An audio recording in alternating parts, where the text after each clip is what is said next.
Bismillah, Assalamualaikum warahmatullahi wabarakatuh. Alhamdulillahirrabbilalamin.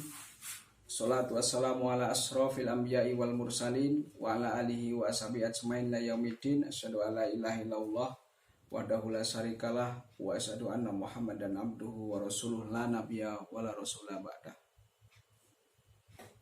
Saudara-saudara sekalian yang saya hormati dan saya banggakan, sahabat IPI rahimakumullah, masih bertemu dalam sesi Tadarus Ekonomi Islam.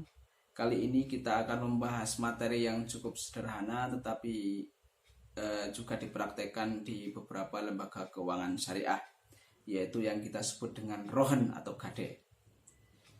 Saudara-saudara sekalian yang dimuliakan Allah Subhanahu wa taala,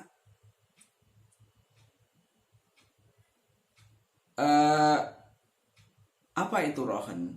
Rohen adalah gade di mana suatu pihak menyerahkan barang tertentu miliknya kepada pihak lain dalam rangka memperoleh pinjaman uang yang diperlukannya.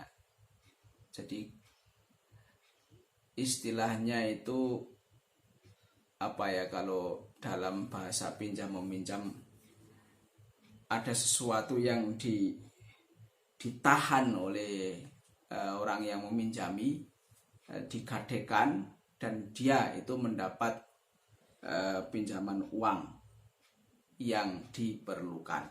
Itu biasanya gade seperti itu. Lantas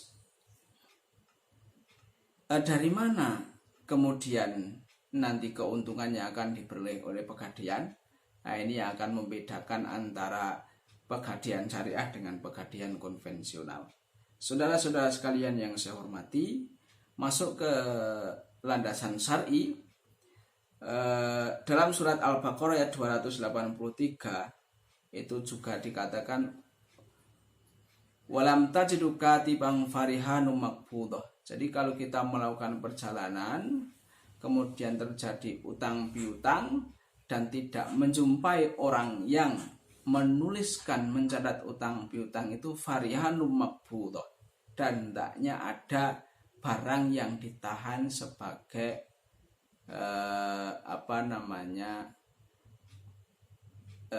penguat transaksi itu, untuk memantapkan agar ya utang piutang itu nanti bisa ada yang menjamin atau jaminan, ya. Kalau dalam bahasa sekarang ya jaminan gitu. Saudara-saudara sekalian, kemudian Rasulullah SAW seperti dalam hadis Anas radhiyallahu anhu bersabda, atau di sini Anas radhiyallahu anhu mengabarkan kepada kita sekalian bahwasanya Rasulullah SAW menggadaikan baju besinya kepada seorang Yahudi di Madinah dan mengambil darinya gandum untuk keluarga beliau. Jadi Rasulullah saat itu tuh butuh makanan untuk keluarganya, yaitu gandum.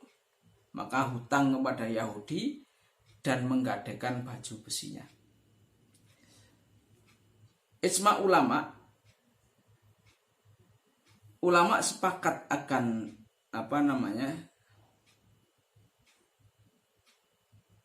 hukum gade ini, terutama utang piutang yang terjadi ketika dalam safar, tapi di lain itu terjadi perselisihan di antara mereka ya terkait hukumnya.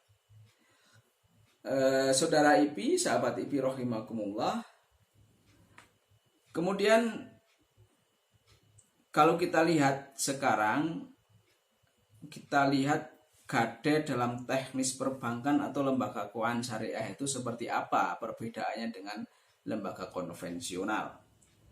Tentunya kalau zaman dulu gade itu tidak ada tambahan-tambahan yang lainnya. Kalau sekarang itu berbeda konteksnya, karena pegadaian atau proses gade sekarang itu terjadi antara nasabah dengan lembaga keuangan yang membutuhkan profit, keuntungan tentunya, ya. Kalau dalam lembaga keuangan itu atau dalam perbankan syariah, sebenarnya rohen itu merupakan produk penunjang sebagai alternatif pegadaian, terutama untuk membantu nasabah dalam memenuhi kebutuhan insidentalnya yang mendesak. Bank tidak atau pegadaian syariah tidak menarik apapun. Kalau di pegadaian konvensional atau bank konvensional itu kalau pinjam yang dengan bunga walaupun nanti menggadaikan apa gitu. Tapi di sini tidak menarik apapun kecuali ya.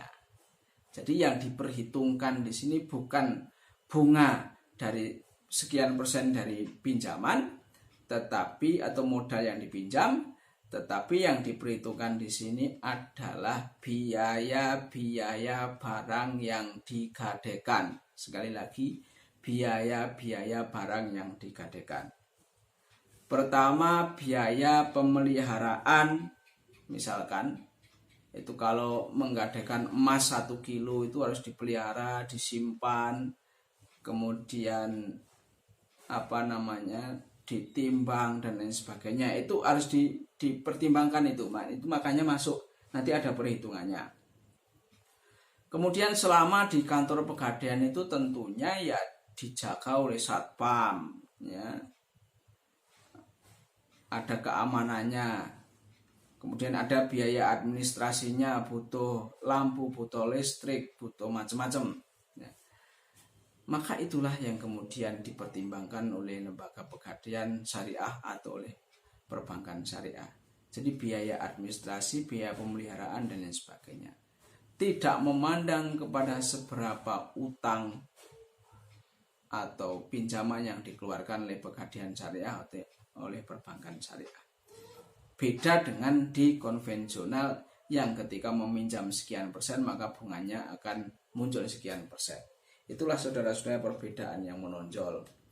Lantas ketika nasabah tidak bisa mengembalikan utangnya, maka barang itu akan dilelang, itu kalau di syariah, dan kemudian akan digunakan untuk menutup utangnya tersebut. Andai masih sisa, artinya barang itu dijual laku 100 juta sementara utangnya tinggal 90 juta, maka yang 10 juta harus dikembalikan kepada nasabah. Dan andaikan itu kurang, artinya untuk membayar utang saja masih kurang, maka kekurangannya masih menjadi tanggungan nasabah. Demikian saudara-saudara sekalian terkait dengan pegadaian syariah. Sekilas mudah-mudahan bermanfaat. Saya akhiri. Assalamualaikum warahmatullahi wabarakatuh.